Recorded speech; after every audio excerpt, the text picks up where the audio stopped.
Hey Rovers, it's the first real storm of the season. Let's go outside and take a look and see what it looks like.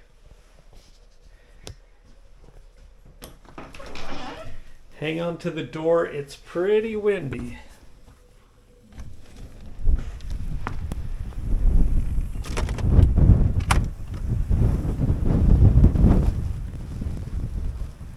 Well, visibility is probably somewhere around 200 yards.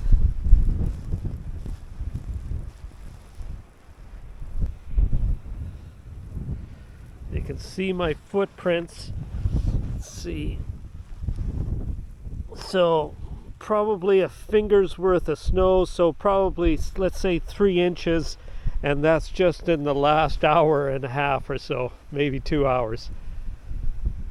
We still have power, but over 1 million people on the east coast of the United States are without power right now.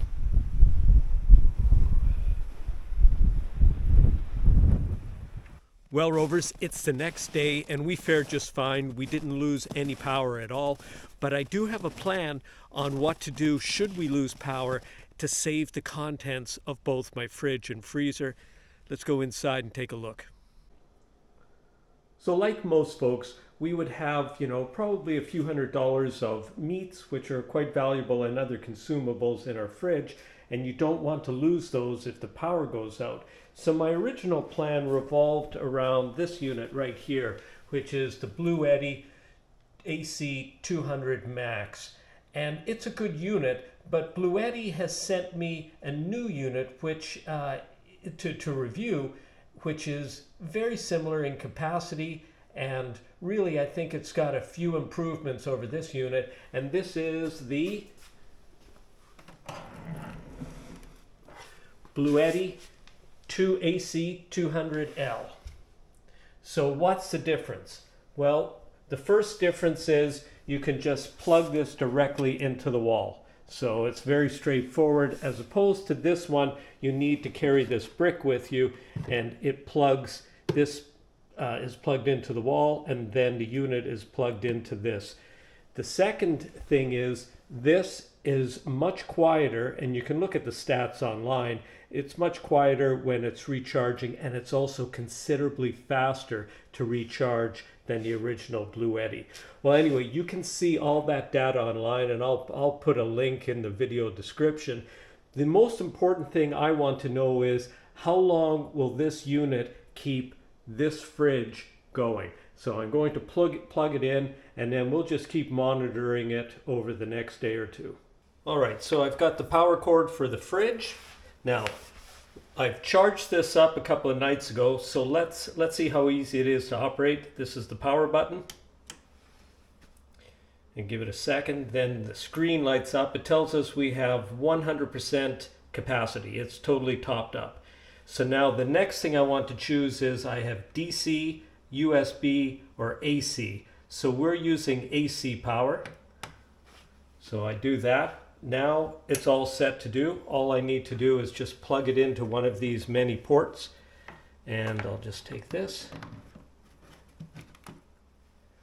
So right now the fridge is running on the battery, and you can see the, let's get in a little bit closer here.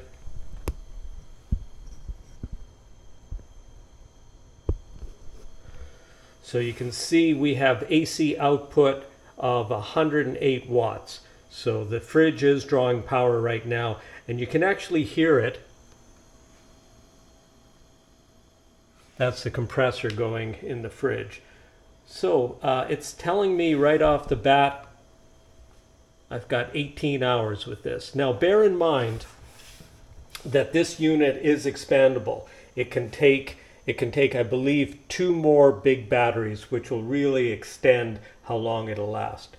Oh, actually now that's changed. It's 21 hours. But we're going to keep an eye on this because the fridge will cycle on and off, and that'll change what our power expectations are. Well, I'm about to head off for the day, but the unit has been running for 17 hours, and you can see it has 39% of the capacity left in the battery. We'll check on it when I get home, which will be a good 24 hours after starting this project. Well, it's been 25 and a half hours, and the Bluetti has been running the fridge that whole time, and there's still 19% capacity left in this power station. That's pretty good. I'm going to end the experiment here. Now bear in mind, we could get a lot more capacity if we had the expansion battery. So we're just charging the unit right now. It's at a 37% charge. It takes 3 hours to charge this unit from empty to full. That's really fast. And if you can just hear it, I'll be quiet for a moment. There is virtually no sound in the charging. Again, that's an improvement over the previous model. Now you can turbocharge this model to 80%, and that only takes 45 minutes, but that isn't as kind and friendly to the battery as the standard charging technique that I'm doing right now. So it's just plugged into the wall, and there's a little bit of heat coming from this vent right here, but there's virtually no sound. So after this is fully charged, it'll just be put away in a cupboard and waiting for a power outage.